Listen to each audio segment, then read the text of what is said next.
Thirsty and 30.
Good evening to our very dateable crowd. I really like that Bea, the dateable word. We are on episode 27 of Thirsty and 30, the blind eating, the blind chat show in modern life and love. Our goal here is smarter love, which means helping you improve your relationships with yourself and others. I'm Shari, your thirsty non-expert. Sure, I like that you like the word dateable. I mean, that's what we're I trying to put also out I there. like dateable and hashtag wife material. From dateable to wife material to Yep, what? To I think that's it. mom, sexy But mama, whatever it is. Okay, so I'm Bea, your other host for this podcast. So tonight's episode was actually a theory that Shari and I had. We were wondering why dating became so challenging when the pandemic hit. And, you have to admit, like, we took out the dates, we took out the physical contact, and dating really became a challenge, don't you think, Shari? 100%. A Mm-hmm. lot of people actually ask me, how am I supposed to meet the one, The or one. how am I supposed to meet people? It seemed like kind of a dead end. I don't know. Last year was like, do you meet people through Zoom, through Yeah. webinars, through Facebook? Where? Well, this kind of takes you back to our first episode. Remember, I said the virtual world's cleavage is your brain. And I mean, we're not really usually trained to have good conversation with people. Usually, you're like the flirty banter. You like, I don't know, wink at people. I don't know how you flirt in real life. I don't- So, our theory is you wear a different kind of hat when dating. You'll remove your worries. Think about this as those power moves that people do before a big speech. Do you do power moves before you talk to people, Bea? Or do you rehearse before a phone call? Do you rehearse? um, Maybe when I was younger, I would. Now it's like just breathe and try to think before you speak. That's my main motto now. But before, I would definitely do the whole. Have you seen that kid meme where that kid was like affirming herself in the mirror, like "I am Yes, wonderful, yes, I am amazing." I would do that yes. when I was younger. Now it's just like breathe, don't say anything stupid. So yeah, So it is kind of rehearsed-ish, but yeah. yeah, So I should do tonight we'll power moves Yeah, so though. tonight we'll learn how to date like a podcaster. So tiny favor guys, share this live stream with your friends or start a watch party or whatever you young people do. So we can all learn together. Are we not young? Wait, I don't okay, know. I so just wanted to say that. our guest tonight, I met him through, I guess, podcasting school. We do a program called Beyond Deck Podcasting Fellowship. His name is Luke West, and he is based in Toronto. He is a conference producer with Genesis, where he works with C suite executives of Fortune 500 companies. He has This is what's amazing to me. He has three different podcasts. Maybe we can ask advice on how he gets together. But one that I really love is the Imperfect Pod, which is all about discussing masculinity and manhood with more purpose and intention. And you know what? There's a lot of fun facts about him. Maybe I'll just get him to reel it off later. Hmm. But let's bring him in because usually I'm going to say why. Hi, Luke. Hello. Hello. I don't know if I have many fun facts about myself. I don't consider them fun, but we'll see. But Okay, I we do have a will. question. Bea said you had three different podcasts. Are Mhm. they like hmm. children or do you have a favorite? I definitely have a favorite. It would be the Imperfect Pod. That's the one I started with. That's my baby. That's the one I want to take like really far. So that would definitely be my favorite Favorite child. child. Yeah, I Yeah. have no shame about Well, that. Luke, when I first saw your podcast, it's very common among women that we complain about men. Men are men, or like we consider male species to be very complicated and cold and lack of emotional response. So when you Confusing. said, yeah, so when Imperfect Pod like showed about vulnerability, I was pretty interested because you interview experts, porn stars, CEOs, a range of really cool people. So you're, I guess, the perfect person to ask about good conversation, not the cold kind or the cutthroat kind, just the Mm-hmm. real. Yeah, I appreciate that, and I would say the same thing about women. We are confused about what women are a complex thing. We don't understand why there's so many times where you come to us with problems, and men are always in like solving mode, right? Like we're always in, okay, what are you doing to solve that problem, that we don't actually like just shut up and listen. So Mm. it works that way too. That's why I did a two-parter on dating as a young man and dating as a young woman, because that's actually one of my more popular episodes, because I think a lot of guys are trying to figure out how to date women, and a lot of women are trying to figure out how to date young men. I should listen to Ah. that. Episode What's the top 43. three? Top What's three my top lessons three from those two. episodes? Oh, No, those top top three from those episodes specifically. top three. So from the one I did with a guy, uh, there's this like nice guy complex, right? That a lot of young dudes have. It's like, oh, I'm a nice guy. Why is this girl going for this asshole? And they put the pressure on. They make a judgment of her character based on her judgment of this other guy's character. When a lot of the times you could be a nice guy, you could be, right? But most Mhm. nice guys aren't really self-proclaimed. And the real choice and the real difference there is that you never asked her out. You can hang out with a girl all you want, but if you never make your intentions known, if you never make your communication and uh, intentions pure, then you're, to me, like that's why you didn't get the date. It's not because you're a nice guy and Mm. this other dude's not. It's because you didn't communicate your intentions. That's a huge one. Mhm. Two, within that same realm is a lot of guys are only nice to get with the girl, and then if they turn them down, they're complete assholes. Like they take it as it's a huge insecurity, it's a huge problem that needs to stop for them.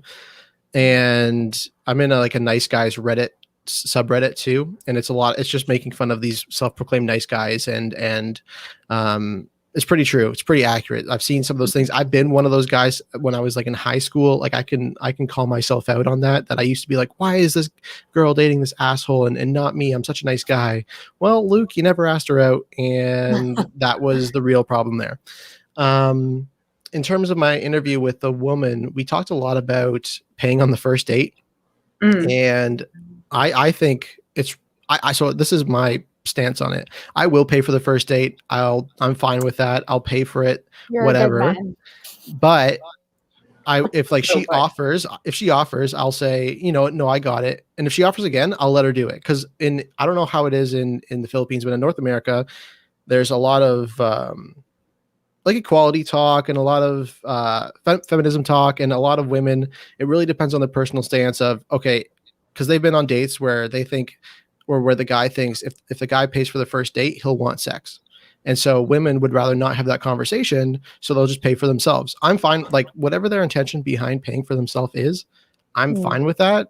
So I Mhm. never really push back too hard. I always go in expecting that I'll pay, but if they push back hard that they're going to pay, I'm fine with that, because it really is different for each woman that I've dated or been Yeah. on dates with.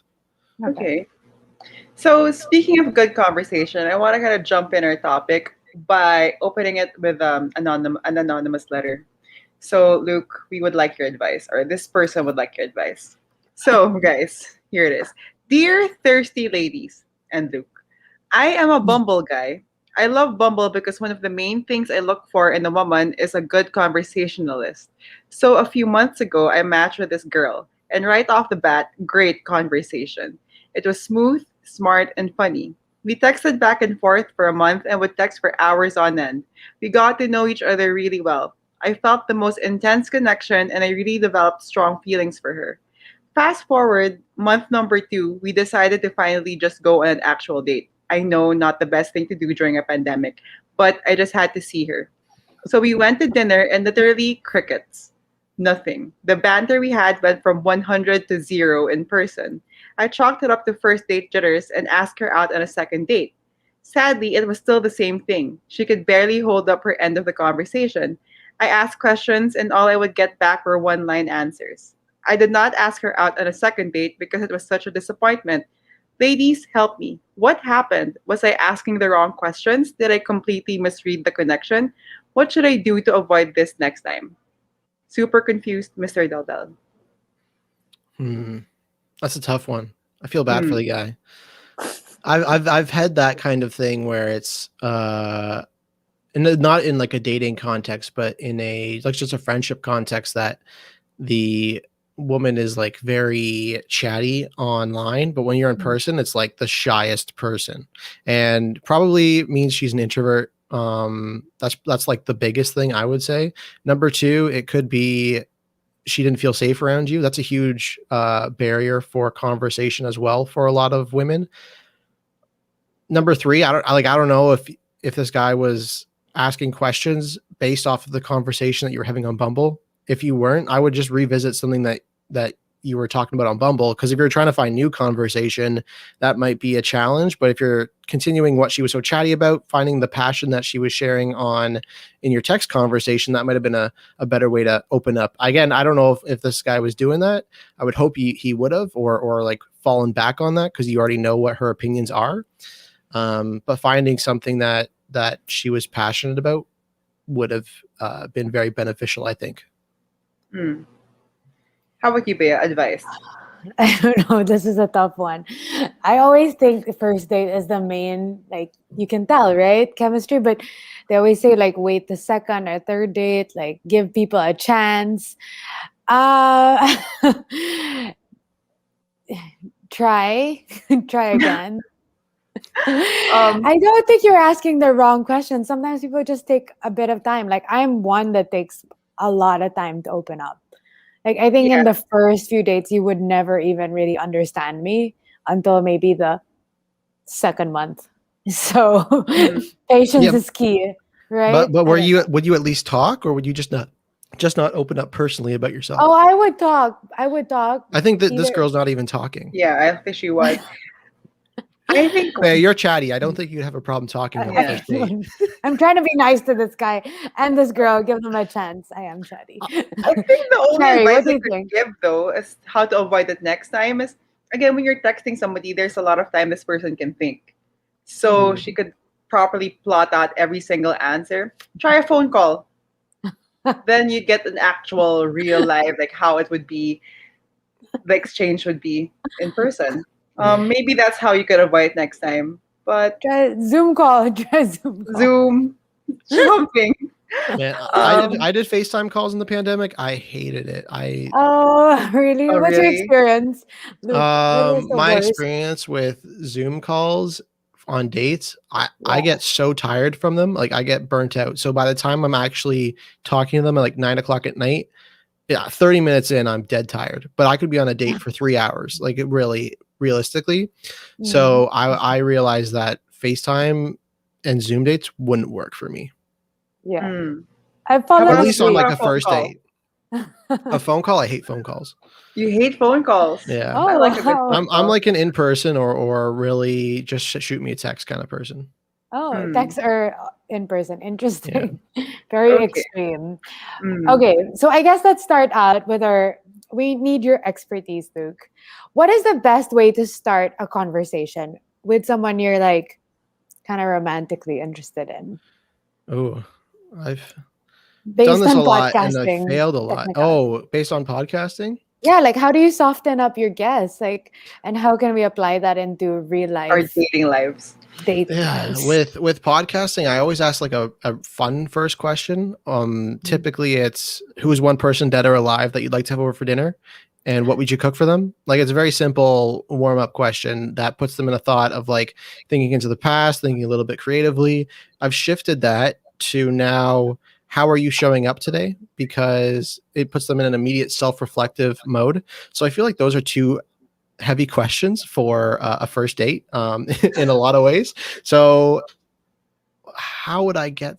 I think it's really important to go in knowing interests. I find that like on all the dates I was doing before the pandemic and during the pandemic, I I realized I was talking a lot because women were interested in what I was doing, but I was trying to ask them questions, and then they don't really like to talk about themselves too much, like is what I've found too early on. And so I was trying to dig for information about their family, about their future, about a lot of those things. And personally, my experiences with it is that I think that's a little bit overwhelming on a first date, all the questions that I ask. And I've learned and talked about with some people how I need to be less of a podcaster in my on my dates, because it can be intense. It can be, I lean in a lot to the conversation I'm having on the podcast, and that body language on a date isn't as friendly to a woman at all times. So it's actually been an interesting contrast of don't be a podcaster on a first date. Like literally go the opposite route of what you normally do, which is really hard for me. Right one. That's also I think Possibly. a problem. Yeah. Right? Because I honestly, I ask a billion questions and I love it. And when people ask me a billion questions, I love it too. See, if I was asked a billion questions, which sometimes I am, like, actually, not even sometimes they just ask me a lot more questions because I do have a lot going on, and I guess people find that interesting. But I agree with you, Bea, that I just haven't found the right person, because I do believe in my heart that I don't have to change myself for the right person. There's things I can do to alter and have some success, but fundamentally me will still be me. Yeah. So, okay, how about growing a connection? Do you think that just by a conversation with no physical contact, is it possible to grow an intimate connection? I mean, now it's during the pandemic, right? We have no choice. There is no intimate contact. Yeah. How I miss that. I think that's dependent on the person. For me, I really need, so my two love languages that I think I have, that I'm pretty sure like 99% of my heart believe I have, are physical touch and quality time. And those are the two things that have been taken away in the pandemic. So I was at the beginning of the pandemic, I was talking to a woman for about 3 months, and I was trying to propose not propose in marriage, but propose the idea of going on like walking dates, or like something outside, or something where we could at least see each other, like grocery socially shopping. distanced. Yeah, like literally anything, something where I could see her, not on like a photo or anything like that, and actually just try to get to know her and hear her voice, because she didn't like to do phone calls and she didn't like to do FaceTime. And I would have liked to do that at that point, because we were talking for a month, 2 months, but she wasn't interested at all in that. And so I learned a lot about myself and what my boundaries are in that time. And so I remember ending it being like, listen, these are things I need, because I need physical touch and I need quality time, and I'm not getting those right now. But you're also not giving me phone calls and like the idea that we're ever going to meet. So I'm going to end this, because I know what I want and I believe in my heart what I want. So I ended it, and I was just like, I don't think it's going to work out long term if we're being too stubborn about what our needs are right now. So basically now everyone's just being intentional, right? Yeah. Like it's just, don't waste any time. Don't, filter around and BS, and just go straight to the point, right? Yeah. And I've always done that, whether it's in, I'm talking to someone and I say I'm not looking for a relationship and maybe just casual, or I ask really early what the intentions are so that we know that we're aligned or not. And for me, I'm actually taking the year of 2021 off dating apps, because I was like, I honestly just want to be back in person. And until then, I think my personality, I think who I am, works a lot better in person. Yeah. And there is like that negative self-esteem that comes with being on dating apps and not getting all the matches, or not getting all the likes, or not getting all the comments. And that does play to a man's confidence and self-esteem, which I don't think we talk about enough. Yeah. Mm. But it feels like we're going back to old school courtship of relationships. Does it feel a little bit like that? I don't know. What do you both think? You can In go. the sense of people aren't having sex, I guess, yes. That's very old school. You have to like really butter each other up and get to know each other before the culminating activity. That's pretty old school, I'm gonna shed a tear. Yeah. right? What do you Um, think? I don't know if we're getting old school. I think it is nice to have that barrier Mm. of physical contact at times, at least in the sexual sense. But I mean, I don't know. I don't know if it really is changing all that much. A lot of people are now so sick and tired of the pandemic that they're just going to go out and do what they want. I think it's important. I've always thought it's important to wait if you're in a relationship to see if you really like each other. And I do have a personal belief that not very many successful relationships are ever built off a hookup. There are some out there for sure, I agree. but I don't think it's possible to do that. Okay. Yeah. You're a special one. I have to Yeah. say. Thank you. So a friend of ours said, I agree. I found myself in hosting mode also when I go out with people. So I don't be a host and don't be a podcaster on your first date. I disagree. What? You want to be a host on your first date, Bea? I think No. so I think the energy is a lot different when it comes from a woman, of asking all the questions, because a guy will feel really good about himself if he's asked a lot of questions, because we're not asked questions like too much. A lot of the pressure, at least in North America, is that the man chooses the date, he sets up the first date, he does a lot for the first date, he asks all the questions. Very rarely, I would say, is that energy expected to be returned. The first date is really about, okay, does the woman want to have a second date? So the guy does everything he can to impress her to get a second date. The pressure isn't really on, and that, like, unless they actually like truly like each other. But if it's just like a first date from Tinder, I would say that there's like, I would love to be sat down and be asked question on question on question about my life by a woman. And I don't think it's as special for a woman, because like that's just what's expected. I think it's pretty much the same here, but I do think that men here get intimidated. Don't you think, Bea? Have you gone on a date and then we just bombard them with questions and they kind of just I've never back because dated. it's I've usually a never dated switch? a Filipino man. That's the Oh, okay. Have I? I can't. Oh, maybe I have. I don't know. It's I'm sure confusing. you have. Not Just forget officially. about it. Always misguided.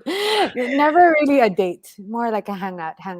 Okay, so speaking of dates, Luke, for you as a guy, what are the topics that women shouldn't ask you about on a date? Like, what should we not touch on? I don't think there's anything. That's just the way I work. Is I don't think there should be anything off limits.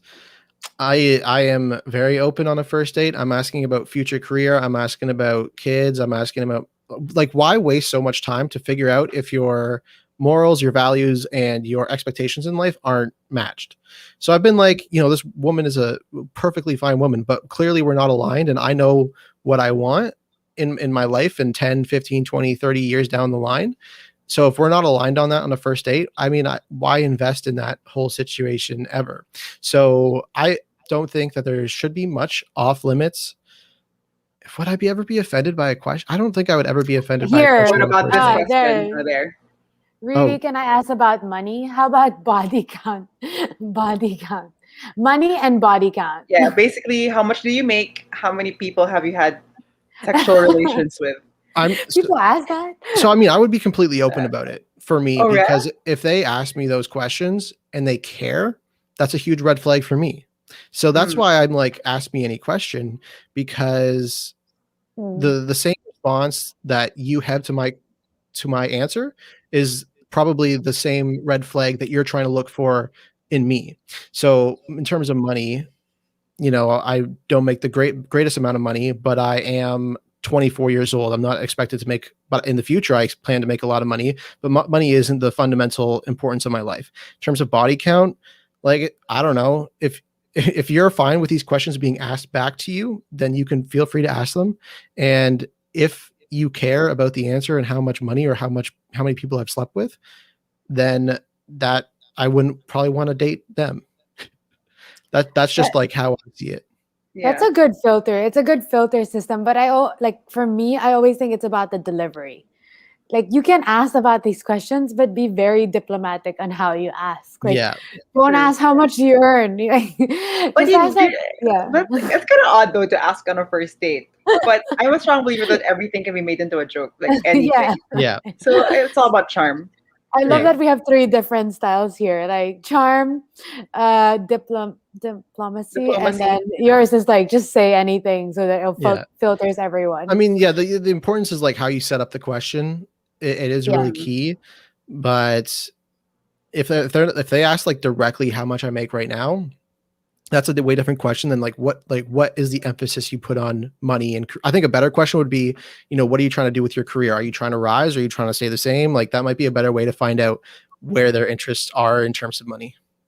Yeah. Yeah. Okay. Well, our friend says, love me some money though. Okay. Thank you so much. And Kat says, that's good. And then we had one comment here a while ago. That's true. It's so much better when there's genuine reciprocation of the communication when on a date. That is true. That's what we're trying to teach here.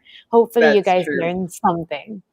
Okay. This is a question I have for you, both of you, because this is problematic. How do you sustain good conversation for months and months or until lockdown ends? Like I don't know if it's lockdown there, Luke, but here it We're feels like trapped. it's Mhm. gonna be again. Yeah. Yeah. How do you sustain good conversation? Yeah. Honestly, that's a challenge that I face all the time too. Now, it's always good to go back to the same content. It's always great to risk sending something new, risk asking a different question. I'm just a really curious person, so that doesn't Yeah. it's not really a problem with me, but I sustain great conversations with a lot of my friends. And I think one thing that we do a lot is we put too much emphasis on the conversation itself, like that it has to be intense when we're trying to get to know someone. It could just be sending TikToks for a day. It could just be like Mm. sending memes for a day. It doesn't always have to be filled with depth. This is a problem that I've had in some of my friendships is like, Luke, you're always focused on having like deep conversations. Sometimes we just don't want to have those. Like I've actually had that from different friends before. Sometimes it can just be that. And I think one of the important things, and I read about this on Reddit yesterday and I couldn't agree more, is how do you know a relationship is on the right track is if you're able to have comfortable silence with each other. Comfortable silence is like a huge sign of like togetherness and intimacy. And I think it's underrated in Yeah. terms of conversation. Yeah. Yeah. I mean, the silence is cute. It just doesn't translate through text messaging, though. Yeah, that's true. That's But true. silence could be not replying for a few hours, which is completely okay. Like I think so many women, I We don't know if men disagree. I'm a quick replier and I like a timely right, you response. are, but this is the thing. Some women get so panicky that they don't get a response right away. But Oh, I've oh been yes.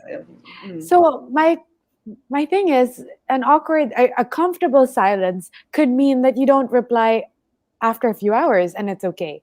Or you could say like, hey, I'm gonna be working or I'm gonna do a marathon. I won't reply. You know what I mean? Like I think that's more of confidence. Period. You have to come from a very.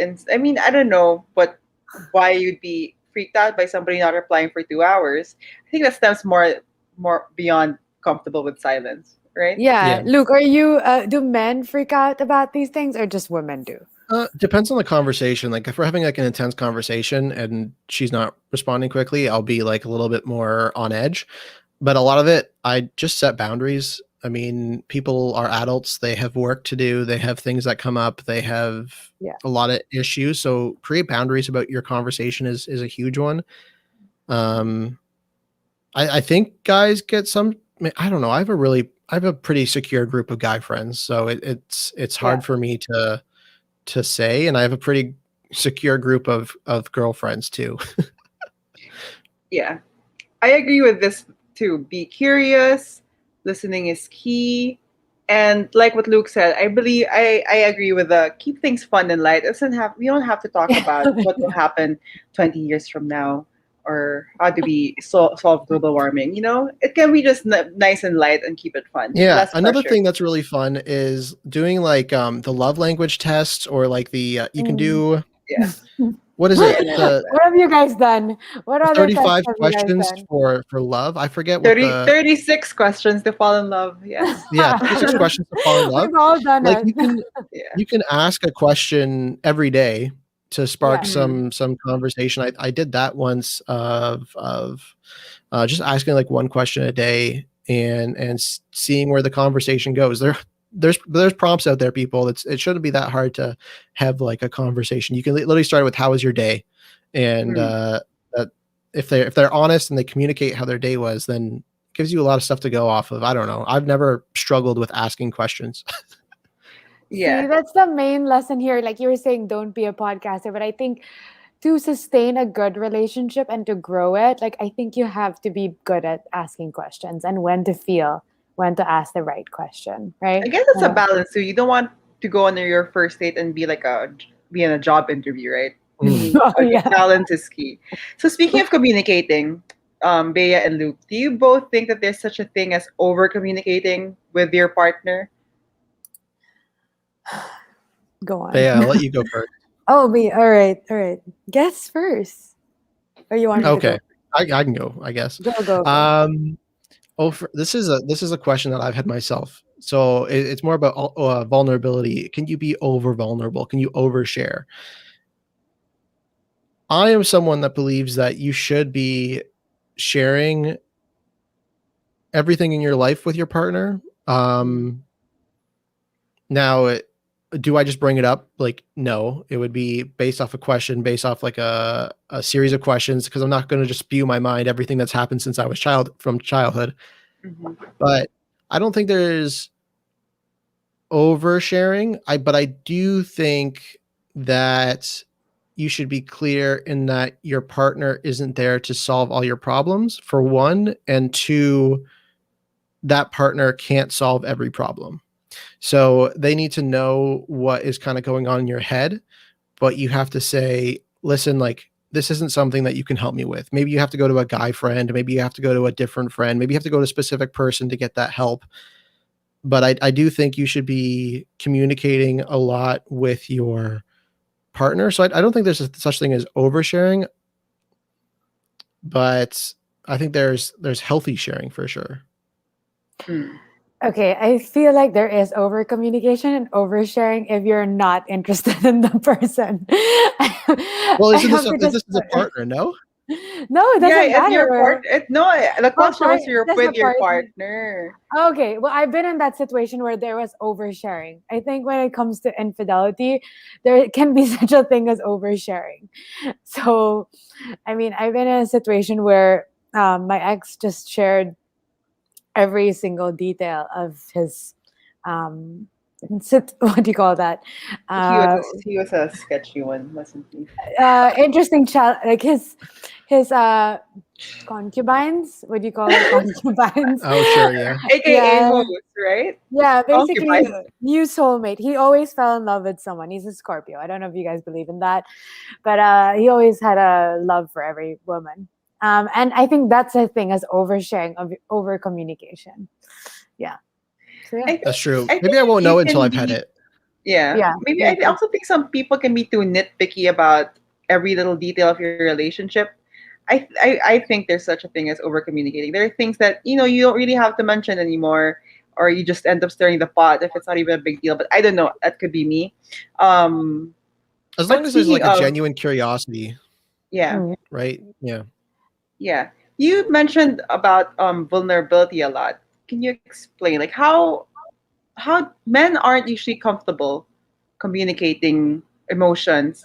I think I fall under that category. I'm not really very comfortable. How do you be comfortable, and how do you get your partner to be comfortable sharing their Mm. vulnerabilities? Yeah. Um. So I think it's just always been in me. I don't feel like it's something I've trained. I mean, I train it now that I know I have it, but I think like that vulnerability side was always in me. But I truly believe in leading with vulnerability. So if I want people to be vulnerable, I need to be vulnerable. That's the basic line of how you want people. If you want people to open up, you have to open up. And I think those are the best people those are the best therapists. There's a great therapist, John Kim, goes by the Angry Therapist on social media, is fantastic. And the reason I love him so much is because he opens up about his own shit more than he opens up about anything else. And that to me is a huge sign of a leadership. And that's how I prefer leadership is, for example, when we talk about startup communities and founder going through failure, I don't give a shit about failure. Like, everyone fails. How did that failure make you feel? How did that fail? What was your response to failure? How much shame did you feel with that failure? I could care less about failure because everyone fails. It's like, we don't have a problem with knowing that we failed. We have a problem with processing the emotions that come from those things. So for me, I believe in leading with vulnerability. I was a residence life don in my fourth year of university, which just means I was a senior on the floor with first years. And I said, my first year experience sucked, like absolute garbage. So I need you as a floor, as a community, to own this year and make sure that you don't have the year that I had. And I was open about my frustrations with the first year, about the problems that might arise. And I communicate those with those 21 students, and they took that ownership and they took that vulnerability and they led with it and they carried it forward throughout the rest of the year. I've never seen any issues in my life arrive realistically because I was vulnerable. And with my podcast, I mean, I'm asking people to be vulnerable all the time. And sometimes I just have to say, this is how I think about this exact question. And I'll share something deep within myself or something that allows them to feel like, okay, I'm not going to get judged for this response. I'm not going to get judged for this answer. So I think that's a huge one is leading with it. And then 2 is communication. Like, we as a generation suck at communication. Like, absolutely, I think we're atrocious at it for a lot of it. And the reason why there's so much pain after a hookup is because typically those two people like each other and they just don't know what to do next. Like, they're like, oh, I really like this guy, but I don't think he'll like me. He'll think I'm too needy. The guy will really like her, but he's worried that all the guys in his life will think he's too needy or too much of a simp or she's not attractive enough or whatever these terms are. And a lot of it comes down to just being vulnerable and being just leading with vulnerability. That's like the whole perspective that I have on it. I love that. Leading with vulnerability. Yeah, because I think one of the biggest, like, besides us sucking at communication, I think one of the biggest issues also of our generation is we can't take feedback well. Like, we don't embrace it. And being vulnerable is being honest with your feedback. Like, let's say you hook up and, I don't know, you want to say you like the person, but you're afraid to because who's going to say it first, right? And I think that's what stops people from progressing in their relationships because we don't know how to do the whole push and pull between two people. I don't know. It's a challenge. Yeah. So how do we make it easier? I know you have to go soon, Luke. You got 10 minutes. Yeah, tell us how can we make it easier for the entire generation in 10 minutes. How can we make it easier for the entire generation? That's a tricky one. It's actually something I think about quite a bit, and I've been talking about with friends quite a bit. How do we get people to communicate? I mean, I think it starts with parenting, for one. I think my parents have been pretty good my entire life with allowing us to be open, but not necessarily that we have to be open with them. Like, just live a life of openness. It doesn't have to be with them because they know that they're parents, but be open with others, be open with your friends. I've always valued deep friendships. And if I think that something's too superficial, I don't really consider them a friend. No. And I think we throw around the word friend way too loosely sometimes. With how we see people. It's really hard. I think one of my favorite mantras is just because your feelings are valid doesn't make them right. And I think that's something that a lot of people in our generation need to understand, is that feelings are just feelings. Like, there's validity to your feeling, but is that really the right feeling to be having? Like, always question your feelings. always question your feelings, because it doesn't, most of them come from assumptions, most of them come from anxiety, most of them come from thinking about something that doesn't actually exist. So yes, being angry, it's a valid response to something, but that doesn't make it the right response. Being sad about something is, it's a valid feeling, but is it right to be feeling sad? And what we do so much is we replay and we assume so much what people are thinking, we assume so much about how that situation is happening, that we don't just like ask the question, like, how did this make you feel? Are you angry at me? Can we have a conversation about this? So we live so much of our lives in our own mind because we have like no self-esteem.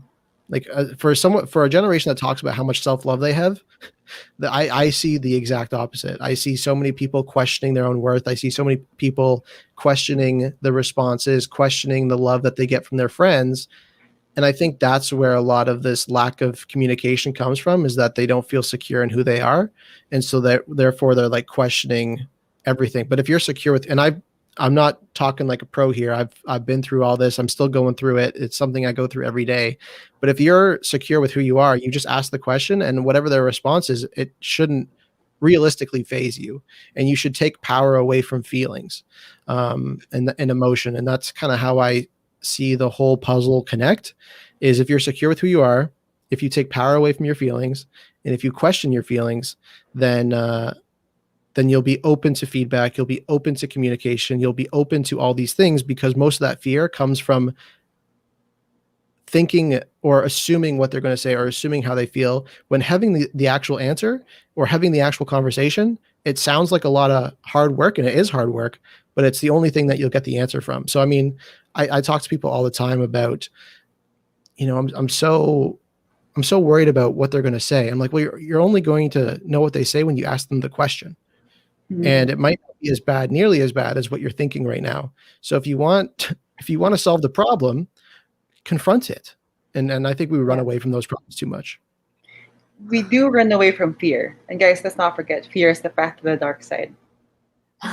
Okay, so here Kat shared something here. So easy to say I'm secure, but the path to actually being secure is so grueling. True. It is true. It's a true. challenge. And it is a constant challenge. And I had a conversation on episode 63 about this whole process, and it had to do with masculinity and men's rights and masculinity work, like working on yourself. And the reason so many men run to Not All Men is it's an insecurity. It's a lot harder to do the work and put in the work of trying to say, I'm going to help other men become better. I'm going to become better, because self-work is inherently hard, and it's inherently easier or harder than going to find a group that already agrees and confirms what you believe. So why, if there's groups out there that believe or have the same belief or fundamental belief as you, why not go to them when you know that's the wrong, you actually know, like your conscience tells you that that's the wrong decision, but you don't put in the self-work to become better because one is easier than the other. And that's kind of how I see a lot of this conversation. Like, it is really hard to become secure. And it comes from spending time with yourself, which is one of the hardest things to do. No phone, no nothing. Literally just asking yourself questions and about your own security, to like it. Body image is a huge thing. You're taking all these messages from society about what determines worth. 3, I've never dated anyone before. I used to find that a huge insecurity, because people would ask me like, I've been asked this question on many first dates, is like, how have you been single so long? And I'm like, because I'm interesting, I'm like funny, I have a good job, I do all these things. And I say, like, I don't know, I just haven't found the right one. But I've had some girls put worth on me because I've never been in a relationship. And I'm like, okay, if you're asking this question of why I haven't been single, and you're asking it from a genuine curiosity, and you give me all these compliments, like, why don't you want to be my girlfriend? Because then they'll say no the next date, right? So like, where's the disconnect there with all of that? That's right. We're trying to avoid the disconnects here, but I know you have to go soon, but I have to ask my favorite question, right? Yes. What is love for you, Luke?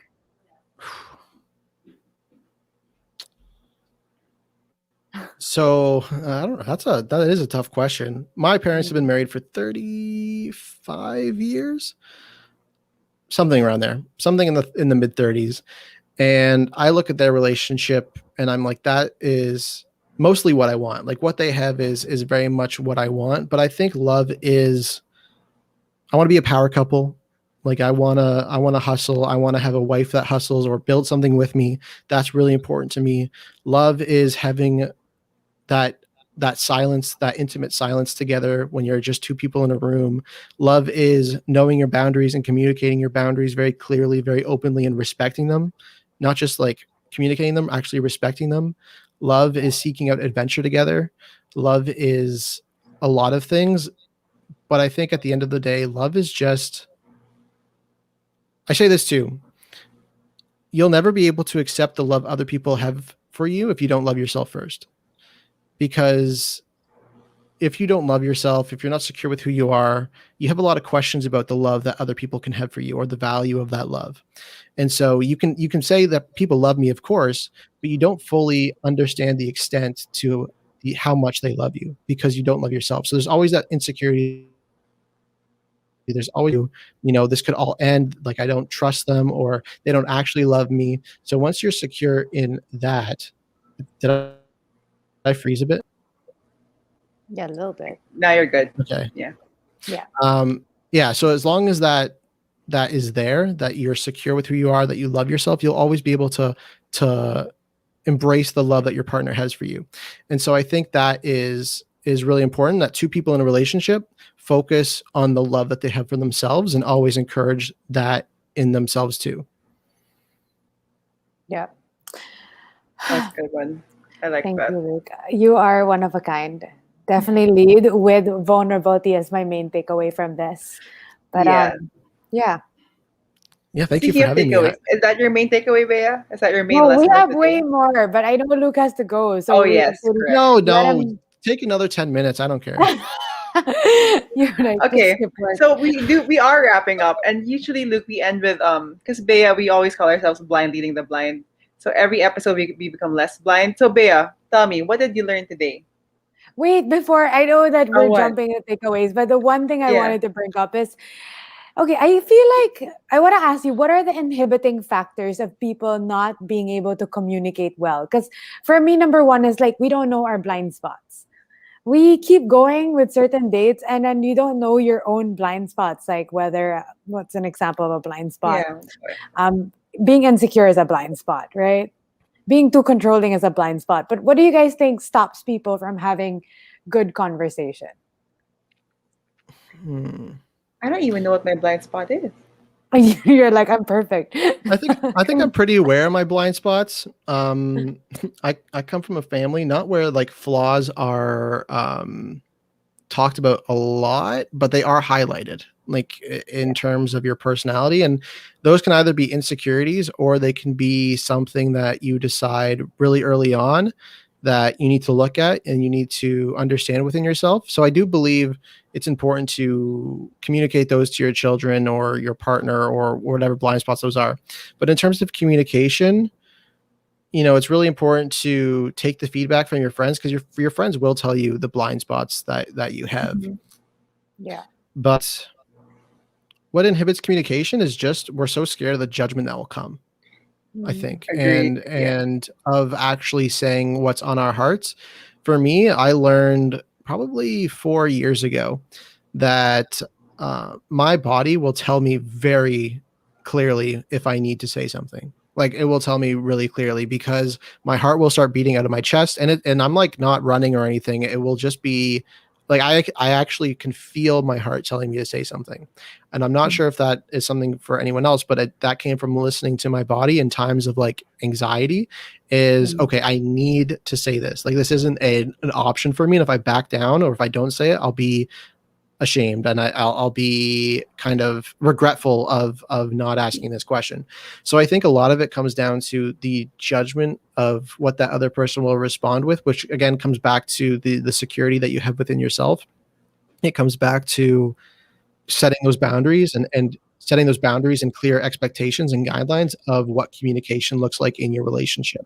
So it should never be a bad thing that your partner points out your weaknesses or how they can see you become better, because in the long run, they're saying that out of the intention that you as a partnership, as a relationship, will become better, not because of their attacking you. So always assume good intent and always have those clear boundaries of communication. And I think they'll feel more comfortable to share.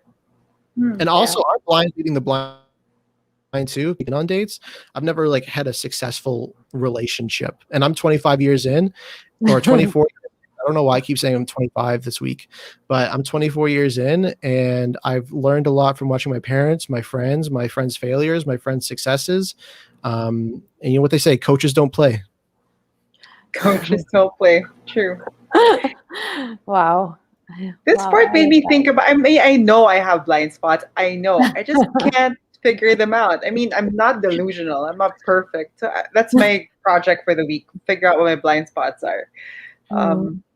I also Okay, have go a good ahead. exercise before we wrap Mm, up to our commandment and stuff.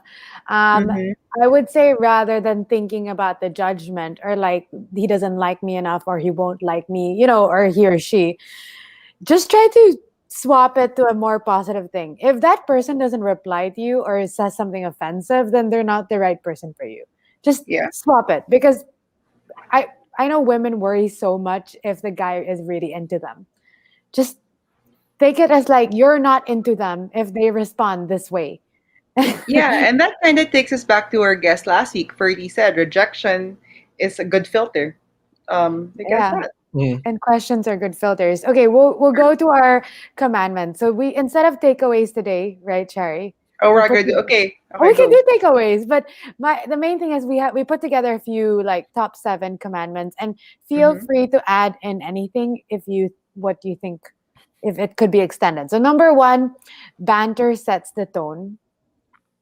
You guys good Is with this that? like agree or disagree or what? Oh, you can extend, you can agree, you can Agree. disagree. Yeah, Agree. banter's pretty good. Yep. Okay.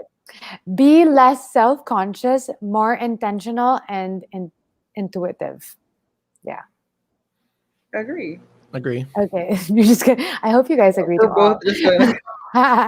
Master the art of charm or charisma, which I don't even know the difference. What's the difference of charisma and charm? Disagree.